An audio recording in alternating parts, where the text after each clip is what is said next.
বসুদেব সুতং দেবং কংসচাণূরমর্দনং দেবকী পরমানন্দং কৃষ্ণং বন্দে জগদ্গুরুং। সবার উদ্দেশ্যে আন্তরিক নমস্কার ও শুভেচ্ছা জানাচ্ছি। শুরু করছি আজকের অনুধ্যান, বিষয় গীতার বাণী, একালের যুব সমস্যার সমাধান, পর্ব সংখ্যা ৩। আমাদের আলোচ্য বিষয় একটি সমস্যা, সেটি হচ্ছে মনের চঞ্চলতা আর তার সমাধান। ৮ থেকে ২৮ কম বয়সী মাত্রই এই মনের সমস্যায় ভুগে থাকে। শিশুদের সমস্যা শুনি তাদের বাবা মায়ের কাছ থেকে, আর বড়রা তো নিজেরাই বলে। যারা শিক্ষার সঙ্গে সংযুক্ত কিংবা গবেষণার সঙ্গে, সকলের কাছে মনের চঞ্চলতা একটা বড় সমস্যা। আমরা ভগবদ্গীতার ৬ষ্ঠ অধ্যায়, যার নাম আত্মসংযম যোগ, সেখান থেকে ২টি শ্লোক অবলম্বন করে আমরা আলোচনাটি এগিয়ে নিয়ে যাব। ৬ষ্ঠ অধ্যায়ের ৩৪ নম্বর শ্লোকে এই সমস্যাকে প্রাঞ্জলভাবে তুলে ধরছেন অর্জুন ভগবান শ্রীকৃষ্ণের কাছে বলছেন, চঞ্চলম হিমন কৃষ্ণ প্রমাথি বলবৎ দৃঢ়ম তস্যাহম নিগ্রহম মন্যে বায়োরিব সুদুষ্করম।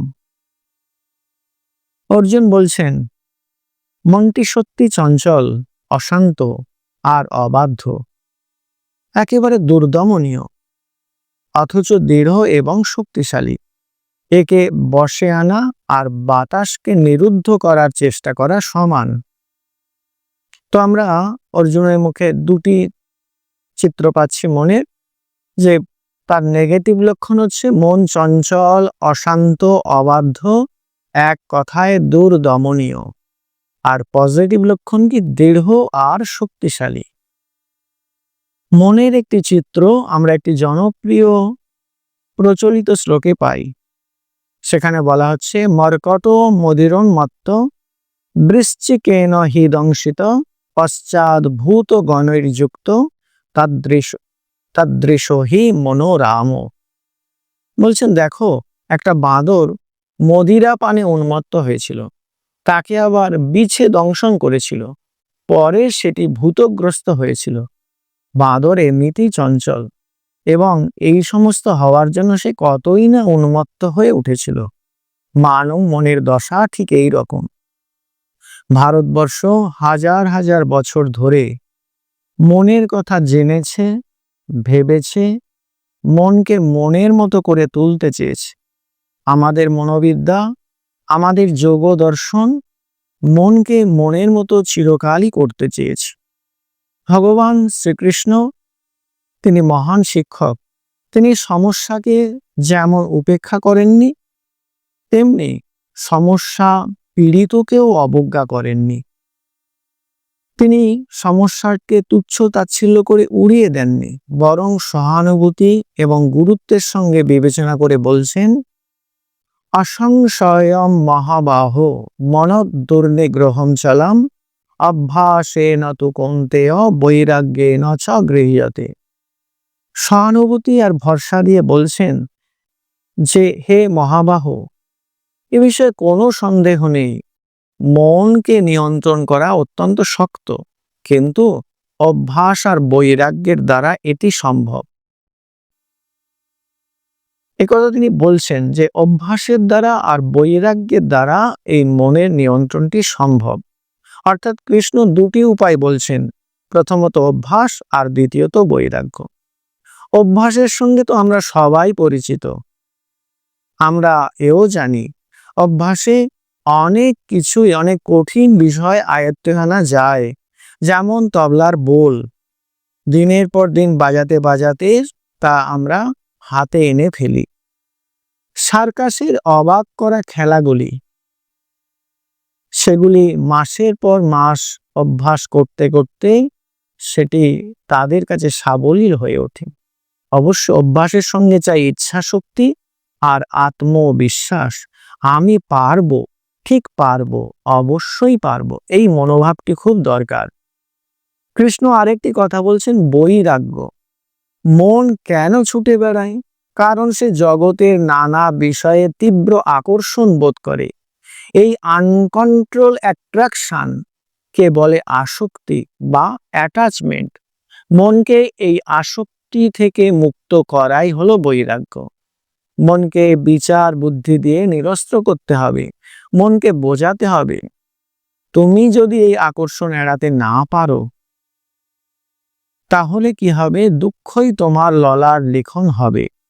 উৎসব, অনুষ্ঠান, বিনোদন, খেলা, হই হট্টগোল, এসব যদি আমরা মজে যাই, আর যদি আমরা পরীক্ষার ফল খারাপ করি, তাহলে আমরাই তো তার জন্য দায়ী হব।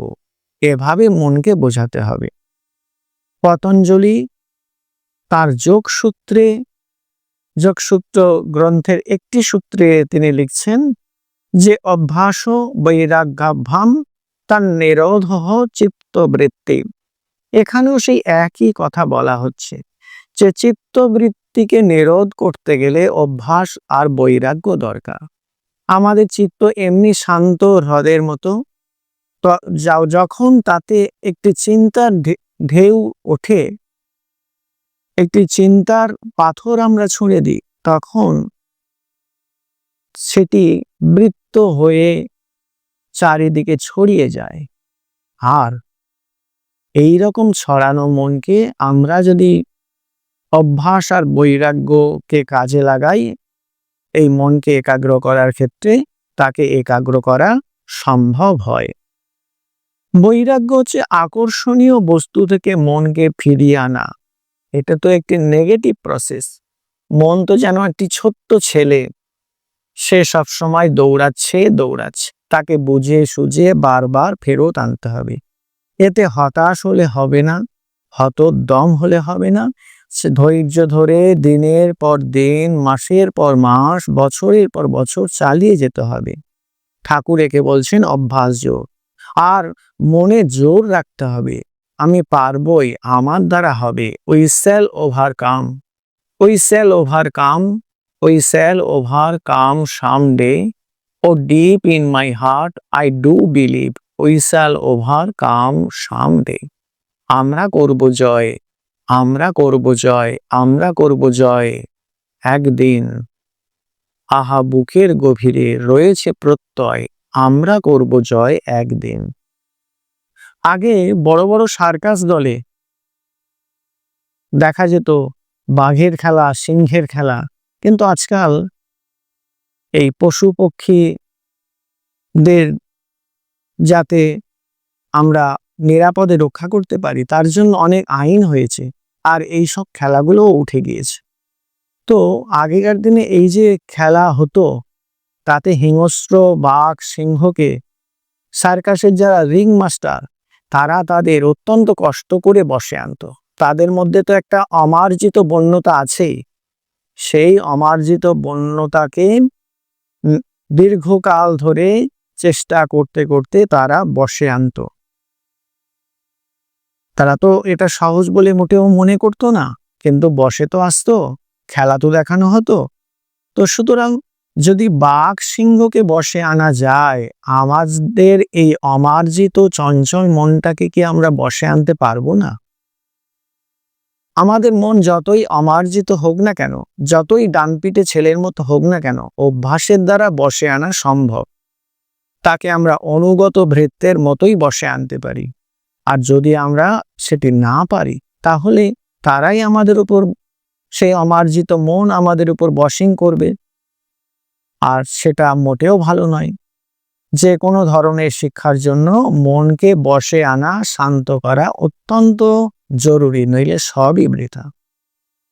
মনকে বশে আনতে না পারলে কোনো কিছুতেই সফল হওয়া যাবে না। তা লেখাপড়া হোক, শিল্পকলা হোক, খেলাধুলা হোক, যে কোনো বিষয়ে হোক, এর জন্য চাই দীর্ঘকাল অভ্যাস।